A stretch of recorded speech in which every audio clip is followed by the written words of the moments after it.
When you're in school and then in your 20s, it seems like there's always friends around. But as you get older, people have families and careers, and that number starts to shrink. So Jackie Danker looks at how we can reverse that trend and has tips on how to boost your population of friends. When you reach your 40s and 50s, your circle of friends probably looks nothing like it did in your teens and 20s. When we're younger, oftentimes our groups of friends bleed into each other more easily. As we get older, it's very common for us to have work friends and gym friends and soccer mom friends and traveling friends that might not ever know each other. Kim Buck, executive team member with the Family Strategies Counseling Center, digs into this phenomenon called situational friends and gives us some friendly advice on how to make new ones.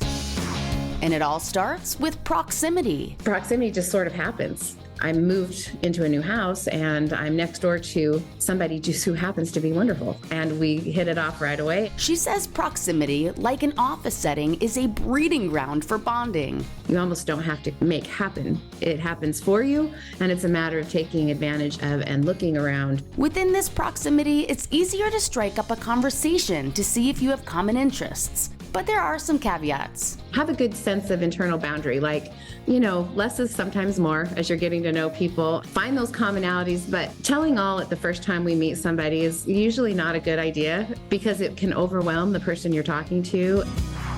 Next, repeated, unplanned interactions. We just have to think through our day. We have to think, where do I go? You have the possibility of creating a connection with somebody you might not otherwise. This can come from seeing the same people over and over at a coffee shop, walking your dog, or at a kid's sporting event. Looking up from my phone, looking up from whatever it is I'm doing, and noticing people around me is the first step in those repetitive, interactions to finding friendship. She says in these situations, many people might find it awkward to be the first one to speak, but it can work to your advantage. I'm always shocked when somebody says something to me like, hey, I like your car. And I'm like, what? But I appreciate the risk. I appreciate that they're willing to connect.